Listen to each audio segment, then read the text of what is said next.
에베소서 5장 1절에서 14절 말씀이야. 조이야, 아이들은 보통 엄마 아빠의 행동이나 말투를 쏙 빼닮게 되지. 바울 할아버지는 우리가 하나님의 사랑받는 자녀니까 당연히 우리 아빠이신 하나님을 쏙 본받는 사람이 되어야 한다고 말씀하셨어. 아멘, 정말 그렇습니다. 예수님이 우리를 얼마나 사랑하셨는지 생각해 보렴. 예수님이 우리를 위해 자기 생명을 하나님이 가장 기뻐하시는 향기로운 제물로 바치셨어. 우리도 그 십자가의 예쁜 사랑을 본받아서 친구들에게 넉넉한 사랑을 나누어주는 향기로운 사람이 되어야 해. 참 따뜻하고 귀한 말씀이네요. 그래서 바울 할아버지는 우리 입과 행동을 아주 깨끗하게 지키라고 단단히 주의를 주셨어. 나쁜 욕심, 더러운 행동, 상스러운 농담 같은 건 입 밖으로 이름조차 부르지 말라고 하셔. 그런 어둠의 행동들은 하나님의 나라에 들어갈 수 없는 나쁜 일들이거든. 대신 우리 입술에는 불평이나 나쁜 말보다 감사하는 말을 풍풍 가득 채워야 한단다. 아, 감사의 말이요. 네. 조이야, 우리는 예전에는 캄캄한 어둠이었지만 이제는 주님 안에서 환하게 반짝이는 빛이 되었어. 그러니까 빛의 자녀답게 착하고 바르고 진실한 열매를 주렁주렁 맺어야 해. 남들이 안 볼 때 몰래 숨어서 하는 부끄러운 어둠의 일에는 절대 끼어들지 말고 오히려 환한 빛을 비추어서 그 나쁜 일들을 씩씩하게 꾸짖으라고 하셨어. 잠자는 자여, 번쩍 깨어나라. 그리스도께서 내게 눈부신 빛을 비추실 것이다 하고 크게 외치시면서 말이야. 와, 방금 들려주신 이 조엘 할아버지의 다정한 음성 안에는요, 사실 우리와 우리 아이들이 이 세상을 살아가는 방식을 완전히 뒤집어 버리는 엄청나게 거대한 영적인 선언이 숨어 있습니다. 저도 방금 말씀을 낭독하면서 그 무게감이 진짜 깊이 느껴지더라고요. 그러셨군요. 네. 처음에는 막 아이들이 부모님을 쏙 빼닮는다는 약간 귀엽고 일상적인 비유로 시작을 하잖아요. 네네, 아주 친근하게요. 그런데 곧바로 우리의 그 근본적인 정체성을 확 건드리는 부분이 나오더라고요. 여기서 제 눈길을 제일 먼저 사로잡은 게 바울 할아버지가 사용하신 단어들의 그 온도 차이였어요. 아, 단어들의 온도 차이라고 하시면 어떤 걸 말씀하시는 걸까요? 우리가 보통 애들을 훈육할 때나 스스로를 돌아볼 때 막 나쁜 행동은 피하고 착한 아이가 되자.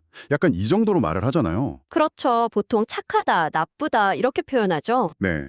그런데 오늘 본문은 그냥 나쁜 아이, 착한 아이 정도가 아니라 어둠과 빛이라는 엄청나게 극단적이고 강렬한 대비를 써서 우리의 정체성을 설명하고 있거든요. 맞아요. 바로 그 부분이 오늘 말씀이 세상의 평범한 도덕 교과서와 완전히 구분되는 핵심 포인트입니다. 아, 도덕 교과서랑 완전히 다르다. 네, 바울은 지금 단순하게 행동을 똑바로 해라, 교양 있게 행동해라 이런 걸 말하고 있는 게 아니거든요. 그럼 어떤 의미인 거죠? 아예 존재 자체가 변했다는 걸 선포하고 있는 거예요.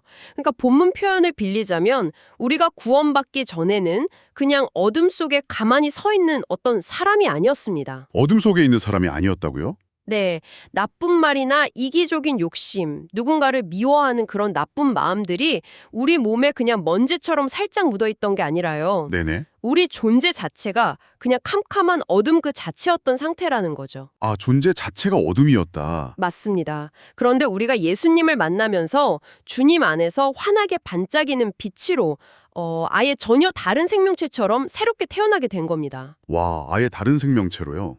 세상의 교육 방식과 성경의 접근이 완전히 정반대가 되는 곳입니다. 아, 완전히 반대인가요? 네, 세상은 보통 이렇게 가르치죠. 네가 착하고 바른 행동을 해야만 비로소 반짝반짝 빛나는 좋은 아이가 될 수 있어 하고요. 맞아요. 보통 다 그렇게 조건부로 가르치죠. 그렇죠. 완벽한 조건부 정체성입니다. 그래서 아이들은 자기가 행동에 실패하면 내 가치도 잃어버렸다고 좌절하게 됩니다. 아, 행동이 실패하면 나 자신도 실패했다고 느끼는 거군요. 네. 그런데 바울의 접근은 정반대입니다. 너는 이미 십자가의 은혜 덕분에 완벽한 빛으로 태어났어. 그러니까 이제 내 진짜 모습인 그 빛에 어울리게 한번 행동해보렴? 이렇게 말하는 거예요. 와, 이거 정말 큰 차이네요. 맞아요. 행동을 억지로 바꿔서 칭찬받는 정체성을 얻어내라는 그런 율법적인 압박이 전혀 아닙니다. 이미 너에게 주어진 그 영광스러운 정체성에 걸맞게 살아가라는 아주 아름다운 초대인 것이죠. 아, 그러니까 행동을 막 노력해서 빛이 되는 게 아니라 이미 빛이기 때문에 그런 좋은 행동이 아주 자연스럽게 흘러나와야 한다는 거군요. 정확합니다. 바로 그거예요. 너가 빛이니까 거짓말이나 미움 같은 어둠의 행동은 지금 너한테 전혀 어울리지 않는 작고 낡은 옷이야. 이렇게 말해주는 거네요. 맞아요. 그렇게 접근하면 아이를 대하는 태도도 완전히 달라집니다. 그러게 말이에요. 아이가 실수했을 때도 너 왜 이렇게 나쁜 아이니? 하고 막 정죄하는 대신에 우리 진짜 모습은 이런 게 아니잖아. 다시 네 안에 빛을 켜보자. 이렇게 훨씬 다르게 격려할 수 있겠어요. 그렇습니다. 내가 이미 빛이라는 사실을 아는 아이는 자기가 실패했을 때 어둠 속에 꽁꽁 숨어버리지 않아요. 아, 숨지 않는군요. 네, 다시 빛으로 돌아올 수 있는 아주 강력한 회복 탄력성을 갖게 되는 거죠.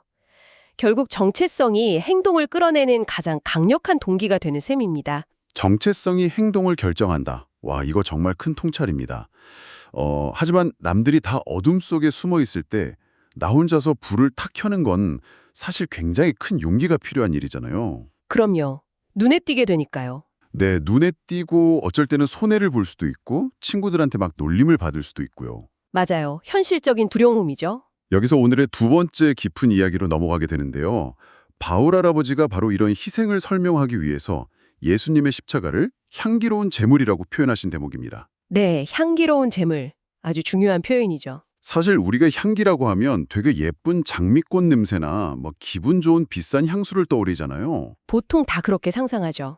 그런데 누군가의 희생과 피를 흘리는 제물이 어떻게 온 우주에서 가장 아름다운 향기가 될 수 있는지 이 둘 사이의 연결고리가 솔직히 선뜻 이해가 안 되거든요.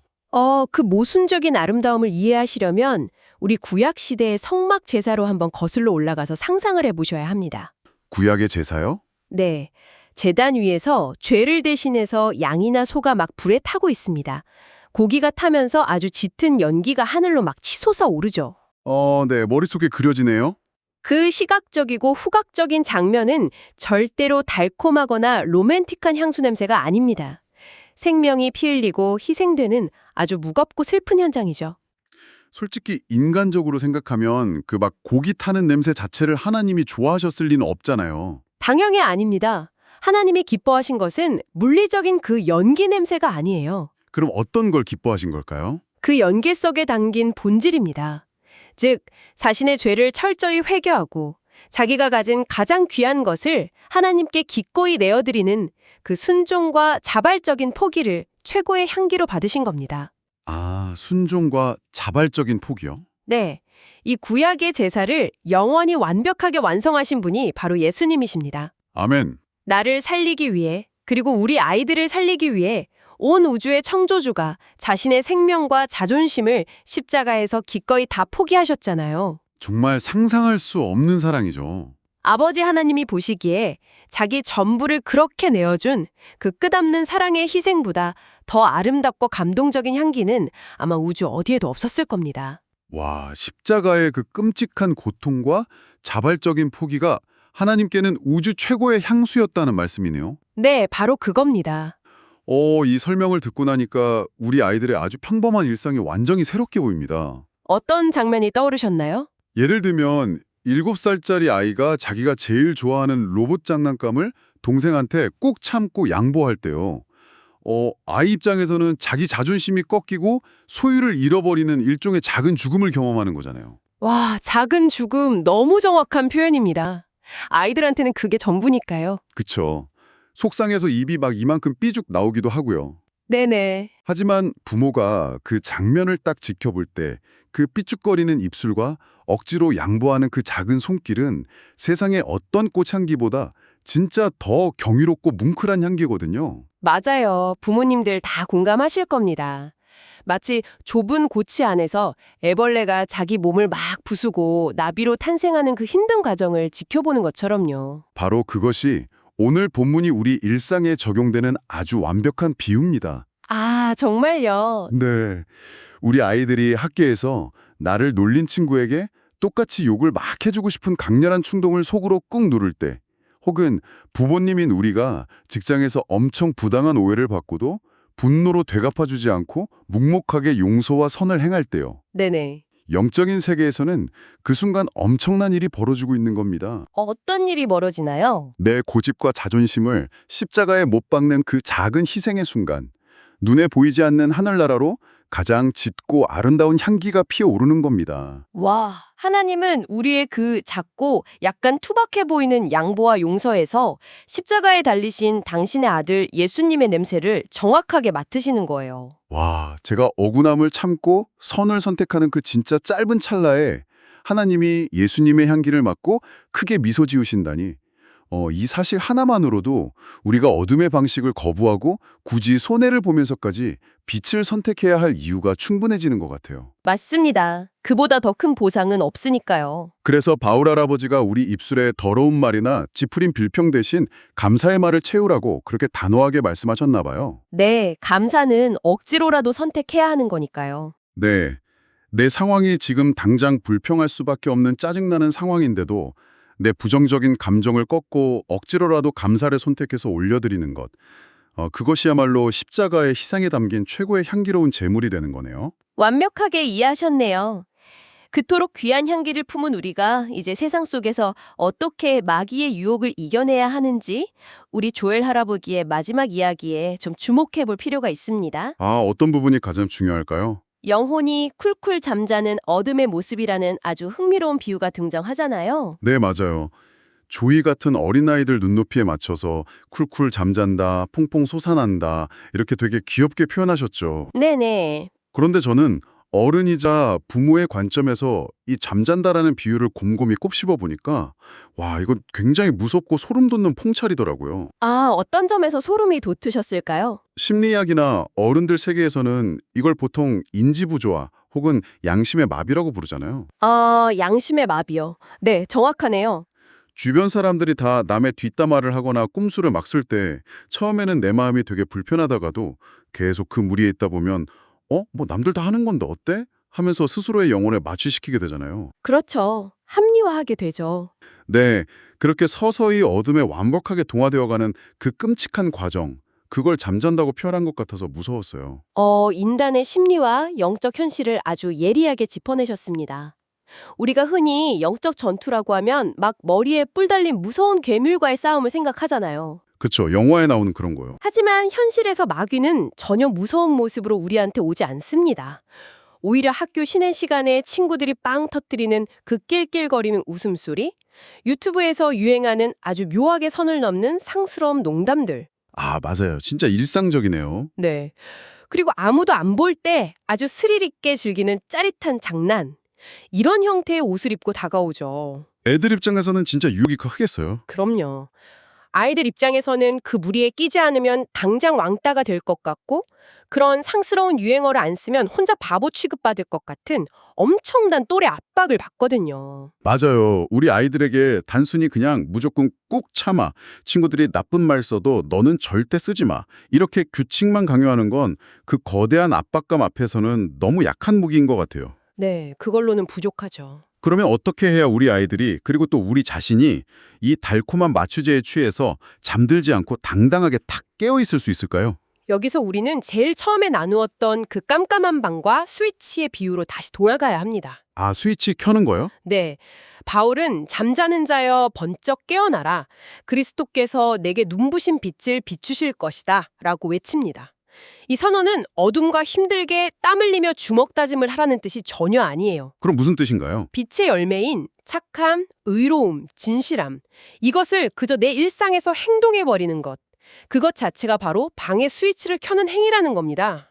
스위치를 켠다는 게 구체적으로 어떤 모습일까요? 예를 들어서 모두가 한 친구를 막 바보라며 흉보고 낄낄거릴 때 억지로 같이 웃어주지 않고 그저 침묵하면서 내 자리를 지키는 진실함. 아, 침묵으로 지키는 거군요. 네. 혹은 누군가 유행하는 나쁜 말을 막 쓸 때 우리 그런 말은 안 썼으면 좋겠어 라고 용기 있게 한마디 말하는 착함. 네네. 아이들이 이런 빛의 열매를 맺을 때 그 공간에 말 그대로 빛이 탁 켜집니다. 빛이 켜지면 어떻게 되나요?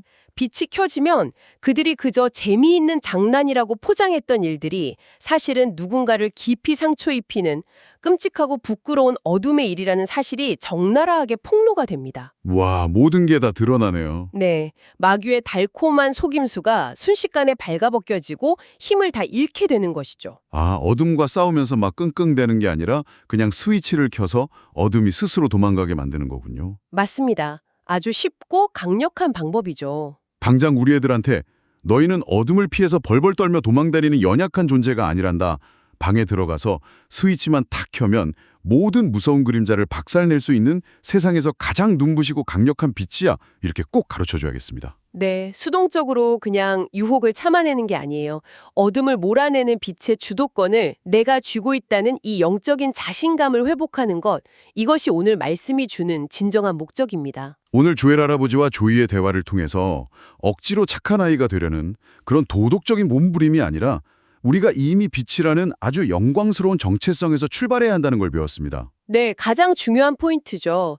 그리고 우리의 그 작은 양보와 자존심의 꺾임이 하나님께는 우주 최고의 향기가 된다는 참 놀라운 통찰도 얻었고요. 정말 은혜로운 시간이었습니다. 자, 이제 이 깊은 말씀의 탐험을 마치면서 오늘 들으신 내용을 여러분 각자의 삶에 적용할 수 있도록 한 가지 질문을 남기고 싶습니다. 네, 말씀을 그저 귀로 듣고 끝내지 않고 우리의 진짜 현실로 가져가는 아주 중요한 질문이 되겠네요. 다음번 우리 아이가 놀이터에서 친구들의 짓궂은 장난에 막 동참하고 싶어서 흔들릴 때, 혹은 부모님인 여러분이 직장에서 사람들의 험담무리에 끼어서 억지로 동조하는 웃음을 짓고 있을 때요. 네. 속으로 이 질문을 꼭 던져보시길 바랍니다.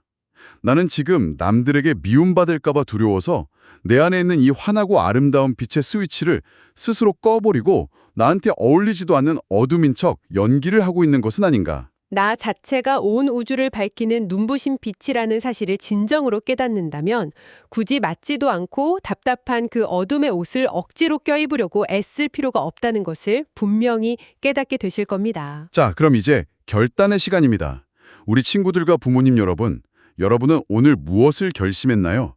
다들 마음속으로 꼭 대답해 보셨으면 좋겠네요. 네, 다른 사람의 흉을 보거나 상황을 불평하는 찌푸린 어둠의 말 대신 예쁘고 진실한 감사의 말로 내 주변의 캄캄한 공간을 환하게 밝히겠다는 그 빛나는 다짐, 지금 이 시간 여러분의 마음에 꼭 안고 가셨으면 좋겠습니다. 네, 정말 그렇게 되기를 바랍니다. 자, 그럼 이제 우리의 마음을 온전히 모아 조엘 할아버지가 조이를 위해, 그리고 오늘 우리 모디를 위해 올려드리는 기도를 제가 함께 들려드리겠습니다. 네, 함께 기도하는 마음으로 듣겠습니다. 이 기도가 여러분 각자의 심장에 깊이 새겨지는 진실한 고백이 되기를 바랍니다.